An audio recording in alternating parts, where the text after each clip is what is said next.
दोस्तों, जब ब्रिटिशर्स ने भारत पर राज किया था तो वो काम कराने के लिए कई मजदूरों को विदेशों में लेकर गए थे। उन्हीं में से एक थे गिरमिटिया मजदूर। अब ये गिरमिटिया मजदूर कौन थे और इन्हें अंग्रेज विदेश में कैसे लेकर गए, वो तो आपको थोड़ी देर में पता चल ही जाएगा।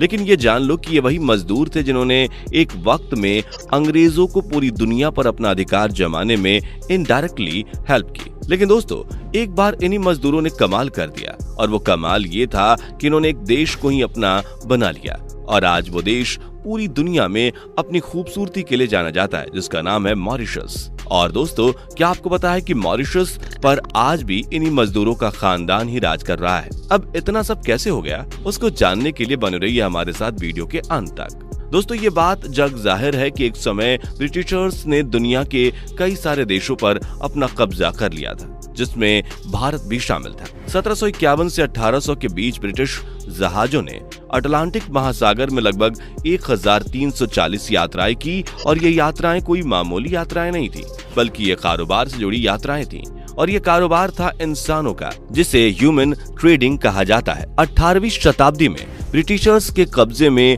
और भी देश बढ़ते ही जा रहे थे, और उन देशों को वो लूट कर लगातार समृद्ध होता जा रहा था। अब जैसे जैसे ब्रिटेन समृद्ध होता गया, वैसे वैसे वहाँ पर कुछ चीजों की मांग बढ़ती गई, जैसे कि चाय और कॉफी। इसके लिए वहाँ पर चीनी की भी काफी मांग बढ़ती गई, और उस दौरान कैरिबियन द्वीपों पर ज्यादा मात्रा में चीनी उगाई जाती थी। अब क्योंकि वहाँ पर ब्रिटिशर्स खुद को सबका लीडर समझते थे, इसलिए जो भी भूरे या काले रंग का होता था उसे वो काम करने के लिए बिल्कुल सही समझते थे, और रंग भेद तो उनके बीच शुरू से ही था। इसलिए वो अफ्रीका के काले लोगों को जहाजों में भर कर लाते थे और गुलामों से गन्ने की खेती करवाते थे, और साल 1751 से 1807 के बीच लगभग 6,60,000 गुलामों को काम करने के लिए ब्रिटिशर्स कॉलोनी में लाया गया। लेकिन साल 1801 में ब्रिटेन में दास प्रथा के खिलाफ काफी जोर शोर से प्रदर्शन होने लगा। जाहिर है कुछ लोगों में अभी भी इंसानियत बची थी, जिसकी वजह से साल 1807 में ब्रिटेन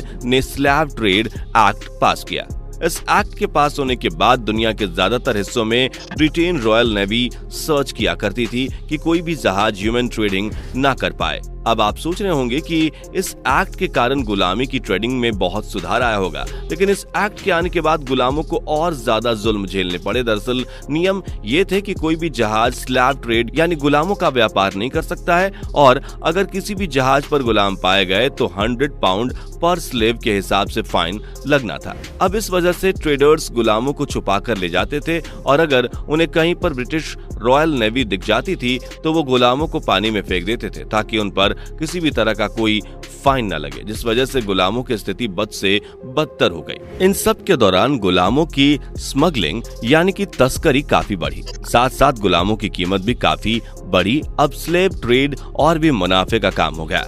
दोस्तों, उस समय हिंद महासागर में मॉरिशस ट्रेडिंग का एक इम्पोर्टेंट पोर्ट था, जिस वजह से वहीं से होकर सारे जहाज गुजरते थे, और गुलामों से भरे जहाज भी इसी पोर्ट से होकर गुजरते थे। क्योंकि ब्रिटिश और फ्रेंच के वार के बाद साल 1814 में ब्रिटिश ने मॉरिशस पर कब्जा कर लिया था, और स्लेव ट्रेड एक्ट के तहत स्लेव ट्रेडिंग वाले जहाजों को यहाँ पर भी बैंड कर दिया गया था। अब ये एक्ट इतना ज्यादा स्ट्रांग हो चुका था, इसलिए स्लेव ट्रेडिंग से इतनी कमाई नहीं होती थी, और जितने भी मजदूर कैरेबियाई देश में थे उनसे खूब जमकर काम लिया जाने लगा, जिससे शुगर के उत्पादन में लगातार बढ़ोतरी होती चली गई। 1820 तक कैरेबियाई देशों में लगभग 11,000 टन चीनी और 1820 के बाद लगभग 21,000 टन चीनी का उत्पादन हुआ। इसके बाद आया साल 1833, जब एक और एक्ट पास हुआ जिसका नाम था स्लेवरी एबोलिशन एक्ट। अब इस एक्ट के तहत गुलामों की ट्रेडिंग पूरी तरह से बंद हो गई, जिससे चीनी का प्रोडक्शन लगातार गिरने लगा, और इससे फायदा हुआ मॉरिशस को, क्योंकि मॉरिशस ट्रेडिंग पोर्ट था, इसलिए इसे चीनी का सबसे बड़ा पोर्ट बना दिया गया। क्योंकि दास प्रथा पूरी तरह से खत्म हो चुकी थी और लेबर सप्लाई भी बंद हो चुकी थी, ब्रिटिशर्स को कोई नया तरीका निकालना ही था ताकि उनका काम स्मूथली चलता रहे। इसलिए उन्होंने एक नया तरीका निकाला जिसका नाम रखा द ग्रेट एक्सपेरिमेंट। बेशक वो गरीबों पर एक्सपेरिमेंट ही कर रहे थे, क्योंकि 18वीं शताब्दी के आखिर तक लगभग पूरे भारत पर ब्रिटिशर्स का कब्जा हो चुका था और रियासतों की लड़ाई के बीच गरीब पिस रहे थे।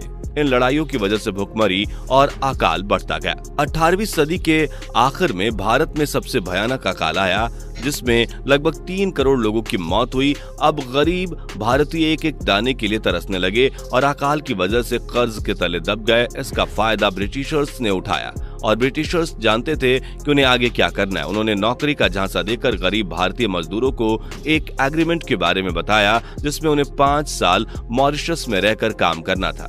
अब इस काम के लिए बहुत से भारतीय बस इसलिए तैयार हुए क्योंकि उनका मानना था कि आखिर उनको खाना फ्री में तो मिल ही जाएगा, और कुछ भारतीय इतने ज्यादा कर्ज में लदे हुए थे कि उन्हें कर्ज चुकाने के लिए इस काम पर जाना पड़ा। दोस्तों, जैसे बहुत से शब्द घिसपिट कर कोई दूसरे शब्द बन जाते हैं, उसी तरह से एग्रीमेंट शब्द भारतीयों के बीच घिसपिट कर गिरमिट शब्द बना और यहीं से पैदा हुआ गिरमिटिया मजदूर जैसा शब्द। अब जिन मजदूरों ने ये एग्रीमेंट साइन किया था उन्हें गिरमिटिया मजदूर के नाम से जाने जाने लगा, क्योंकि पानी के रास्ते जहाज पर इन्हें मॉरिशस ले जाया जाता था, इसलिए इन्हें जहाजी गिरमिटिया के नाम से भी जाना जाने लगा। पहली बार जिस जहाज में 36 भारतीय मजदूर मॉरिशस ले जाए गए उस जहाज का नाम था एटलस, और जिस अंग्रेज ने यह एग्रीमेंट साइन करवाया था उसका नाम था जॉर्ज चार्ल्स। ये सारे 36 मजदूर, जिन्हें 10 सितंबर साल 1834 को कोलकाता से मॉरिशस ले जाया गया, वो मूल रूप से बिहार के थे और कोलकाता में रहकर मजदूरी करते थे।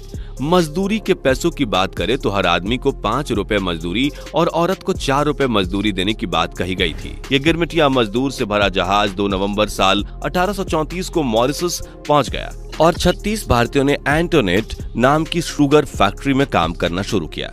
जिस घाट पर इन्हें उतारा गया उसे आज भी अप्रवासी घाट के नाम से जाना जाता है और आज इसे एक वर्ल्ड हेरिटेज साइट बना दिया गया है। हर साल 2 नवंबर के दिन मॉरिशस में अप्रवासी दिवस मनाया जाता है। आपको बता दें कि 1834 से लेकर 1910 के बीच लगभग 4,51,740 गिरमिटिया जहाजी भारत से मॉरिशस लाए गए थे।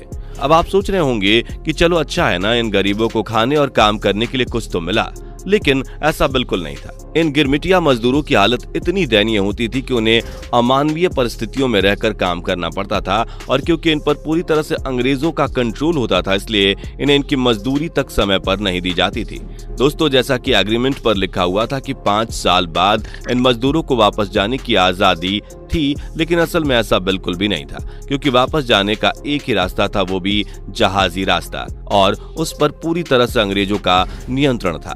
खैर, 5 साल बाद घर वापसी ये एग्रीमेंट का हिस्सा सिर्फ 1860 तक ही रहा। साल 1860 के बाद इस घर वापसी जाने वाले नियम को एग्रीमेंट से हटा दिया गया। साल 1860 आते आते दुनिया के बाकी देशों में चीनी का प्रोडक्शन काफी बढ़ गया, जिसके साथ ही साल 1878 में लेबर लॉ पास किया गया। इस लॉ के आने के बाद ही मजदूरों को उनकी पेमेंट समय पर दिए जाने का नियम बनाया गया। दोस्तों, अब सीधे आते हैं 19वीं सदी में, जब मॉरिशस में चीनी की मांग पूरी तरह से कम हो गई, क्योंकि अब पूरी दुनिया में चीनी का प्रोडक्शन शुरू हो गया था और इंडस्ट्रियल रेवोल्यूशन आ गया था और लोग अपने हक के लिए लड़ने भी लगे थे, जिसके चलते 1917 में एक जोरदार आंदोलन हुआ, जिसकी वजह से मॉरिशस में काम करने वाले गिरमिटिया मजदूरों को घर वापस जाने की इजाजत मिल गई थी। लेकिन अब बहुत देर हो चुकी थी। साल 1917 आते आते मॉरिशस में रुके मजदूरों की लगभग 3 पीढ़ियां उस जमीन पर पैदा हो चुकी थी और अब ये उन्हें अपनी जन्मभूमि लगने लगी थी, इसलिए ज्यादातर मजदूरों ने वहीं रुकना सही समझा। क्योंकि अब एग्रीमेंट जैसी कोई भी चीज नहीं रह गई थी, इसलिए उन्होंने वहीं जमीन खरीद ली थी। हैरान करने वाली बात तो ये है कि साल 1931 में मॉरिशस की 68% आबादी भारतीय थी, और इससे भी बड़ी बात यह है कि उस भारतीय आबादी का 90% हिस्सा वहीं पैदा हुआ और पला बढ़ा।